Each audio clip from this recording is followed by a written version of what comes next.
Good morning, students. Today we are going to discuss chapter 9, reproduction in animals. This is lecture 2 of chapter 9, and in the end we will also discuss homework solution of lecture 1. This is class 8 subject science. So I hope all of you are doing good and you are safe at your home. So let's start with the lecture. Topics to be discussed today will be modes of reproduction, sexual reproduction, male reproductive part. Now let's start with the introduction. Reproduction is the process by which living organisms produce more living organism of its own kind. That means living organisms will produce their offsprings. Offsprings are also known as young ones.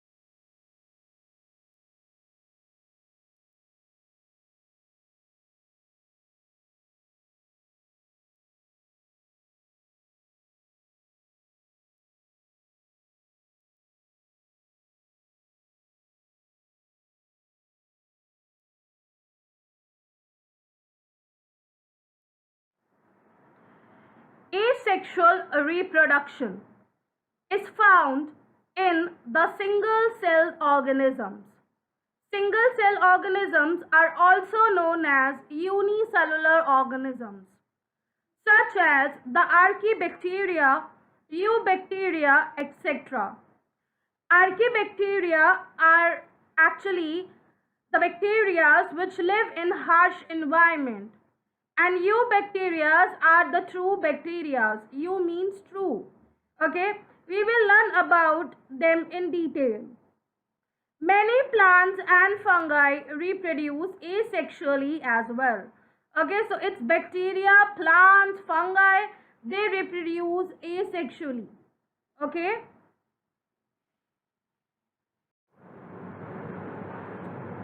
Archaebacteria. Okay, so we will learn about archaebacteria in detail now. Archaebacteria have three categories of bacteria like methanogens, halophils and thermoacidophils. So let's discuss about methanogens. They live in large intestines of animals, decompose dead organisms, produce methane gas, CH4. Okay. So this methanogens is methane producing bacteria. It is also responsible for the production of biogas.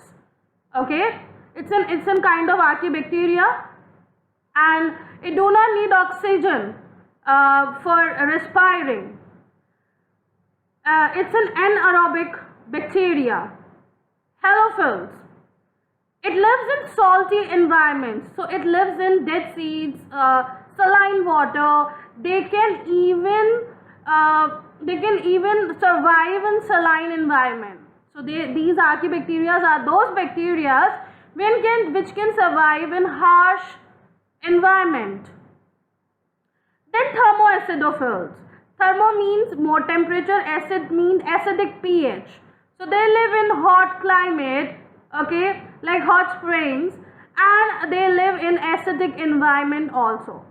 So these kind of bacteria can survive in harsh climatic condition. Okay, they can survive without oxygen.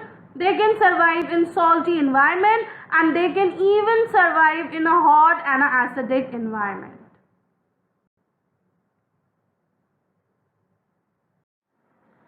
Modes of reproduction. Have you seen the young ones of different animals? You must have also seen the young ones of various animals being born. Can you tell how chicks and caterpillars are born. How are kitten and puppies born? Do you think that these young ones look the same they were born as they do now? Let us find out. Just as in plants, there are two modes by which animals reproduce. These are sexual reproduction and asexual reproduction. The mode of reproduction. There are two main types of reproduction in living organisms. Asexual reproduction. The process of reproduction in which new individuals are produced from a single parent. Example, microorganisms. Okay, so asexual reproduction is what? In which the new individual are producing from a single parent. Okay, from the single parent, new individuals are getting produced. Example, microorganisms, amoeba, paramecium, etc. So you can see the example of asexual reproduction. Bacteria, amoeba, hydra, rose, onion, potato. All these are examples of asexual reproduction. Now sexual reproduction. The process of reproduction in which two individuals are involved to produce a new individual. Example, human, tiger.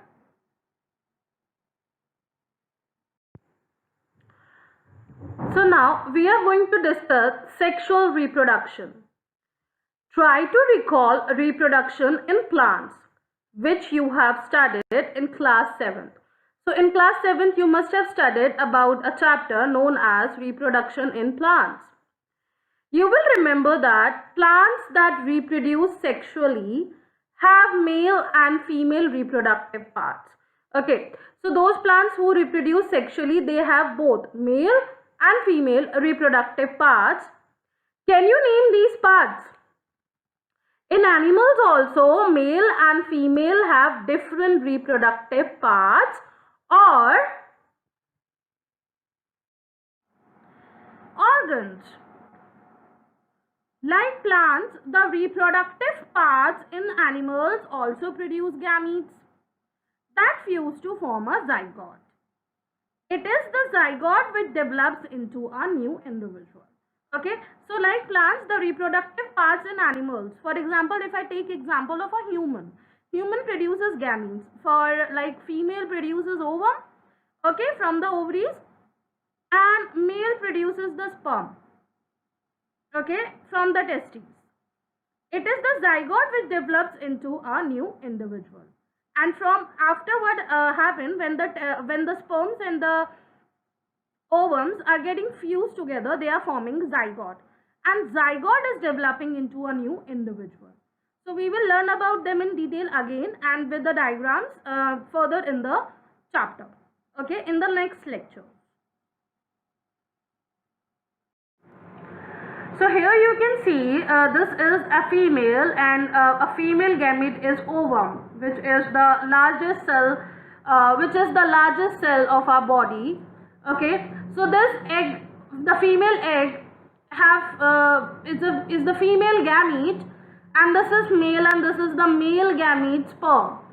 So they get fused together or they get fertilized together and they form a zygote. Zygote is a single cell.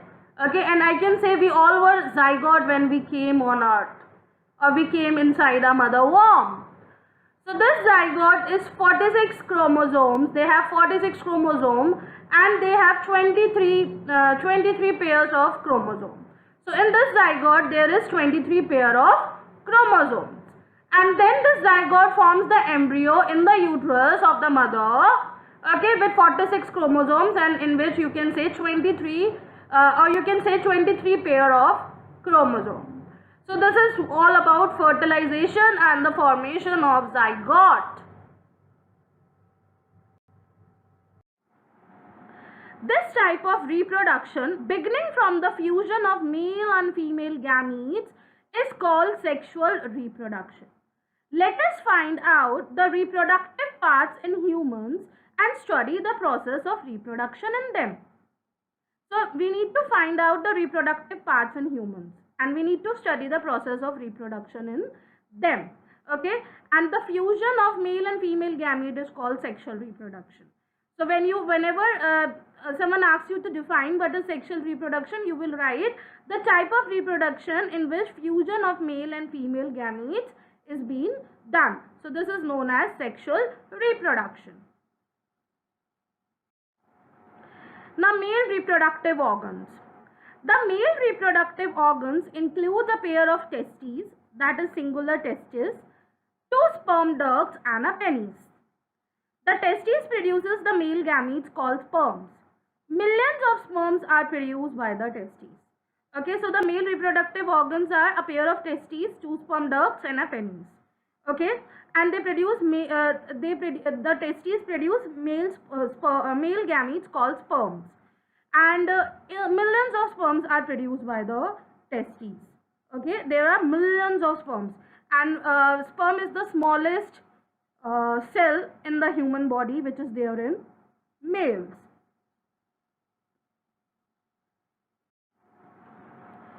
Okay, so this is male reproductive system. This is scrotum, in which the testes is there. This is testes, and this is penis, and this is urethra. Okay, this is erectile tissues. There are erectile tissues inside this. Okay, this is sperm duct, in which the sperm is producing and coming here. Okay, and this is seminal vesicle. Okay, so this is the structure of human male reproductive system. Okay, so the role of sperm duct is to carry the sperm from the testes, and it will be going to the towards the penis. So this is how the sperms are going from the testes. Those sperms are very small in size. Each has a head. There is a head, a middle piece and a tail. And does it appear to be a single cell? Indeed. Each sperm is a single cell with all the usual cell components. So in the previous chapter, we have studied about cell structure and function. We have studied a cell is having a nucleus. There is a nuclear membrane. There is a cell membrane. There is cytoplasm. There is nucleoplasm. There is genetic material, DNA, and there is protein. Everything is inside there, inside the cell. Okay, and what else? Genes, DNA, everything is there, and mitochondria is there, which is the powerhouse of the cell. Everything is there inside the cell. So similarly, when I am talking about sperm, if sperm is also a cell, then everything which I told you right now will be there in the sperm also, because it's a cell. So you can see this diagram. Okay, this is head, this is acrosome, this is nucleus. Okay, this is the neck, and this is mitochondria, and this is known as middle piece also. This is the head, this is plasma membrane. Okay, and this is the tail. Now what is the use of tail? Tail is actually providing sperm to move. Okay, because sperm need to move towards the female. Okay, in the female, it will move towards the female gamete. Okay, ovum will not move towards the sperm. Sperm will move towards the ovum. So sperm needs a movement. For its movability. The tail is there, present. Now homework will be draw a well-labeled diagram of human sperm. Okay, write the different modes of reproduction. So you need to draw a human well-labeled diagram of human sperm in your notebook, and you need to write the different modes of reproduction as well. Fine. Homework solutions of lecture 1. What would happen if all living beings stop reproducing? It is a simple but an impactful imagination with a drastic outcome. See, it's like if I say very normally that what will happen if the living being stop reproducing. So you will think that it's very simple. What will happen? But like in talking, it is simple, but it is very much impactful. Okay, the imagination it is very much impactful, and there will be a drastic outcome of that. What would happen if all living creatures stop reproducing? Okay, if by any means this situation arises, the ultimate outcome is the total destruction of life. The life will be destructed with an imbalance in nature. Okay, so there will be an imbalance in nature. The life will be at total destruction cost. Nothing will be available. Okay, reproduction is a process by which every organism tends to continue its species, which is important from the viewpoint of genetics, ecology, environment, and the maintenance of life.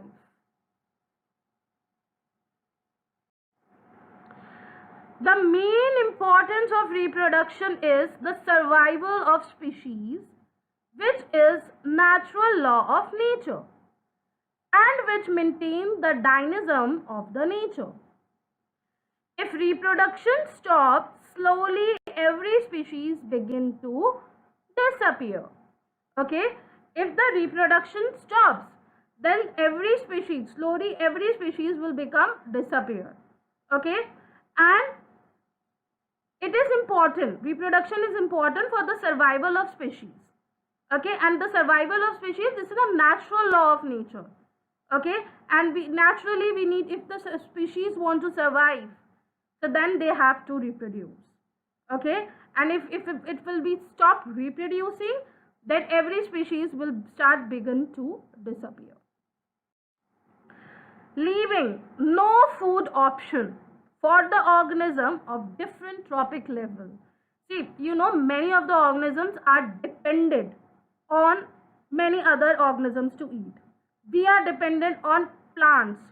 Plants are also living beings. If everything will stop reproducing, plants will also stop reproducing. From where you will get the food? Creating an imbalance in ecosystem, flow of energy, cycling of nutrients, and ultimately will lead to the destruction of life. Everything will be disrupted. Either it's a plant, an animal, or a fungi, okay, or a protozoan, everything, or it's a bacteria.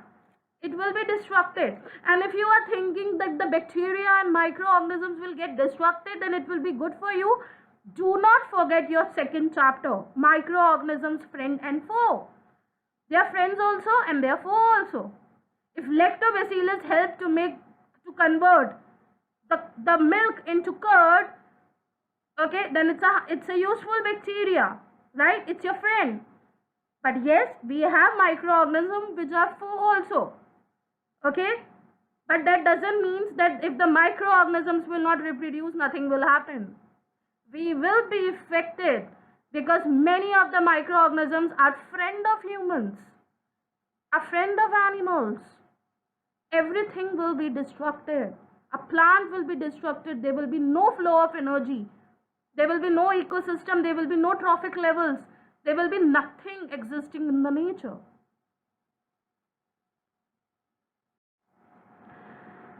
So next question which I gave you yesterday was, explain the importance of reproduction in organism. Okay, this was NCERT question number 1. Importance of reproduction in organism are as follows.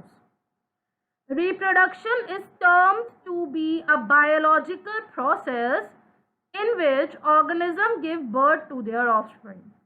Okay, reproduction is what? Is a term to a biological process. It's a natural process in which organisms give birth to their offspring. Offspring or young ones, you can say anything. Fine. It helps in maintaining the continuity of a particular race and helps in increasing the population of the species. So it helps in maintaining the continuity of a particular race and it helps in increasing the population of the species as well. Reproduction is meant for the survival of all living things. Okay, so it increases the population, it's continue the making the species, and it is also meant for the survival of all living things.